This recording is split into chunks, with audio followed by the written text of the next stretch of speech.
Yung mga ludot-ludix, natakpan na po yung butas dito sa may Pilandon Pagsima Highway dito sa may Pugyas, mga ludot-ludix.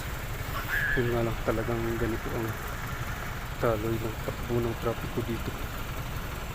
Bigayan lang talaga kasi kahit toy ay medyo masikip siya, mga ludot-ludix. So kitang kita doon yung butas na natakpan na, wala na pa yung butas, mga ludot-ludix. So yung maliliit na sasakyan hindi na mahihirapang dadaan, mga ludot-ludix. So maraming dumadaan na sasakyan kaya hindi natin makikita yung natakpan doon na butas. Ngayon dito makikita natin.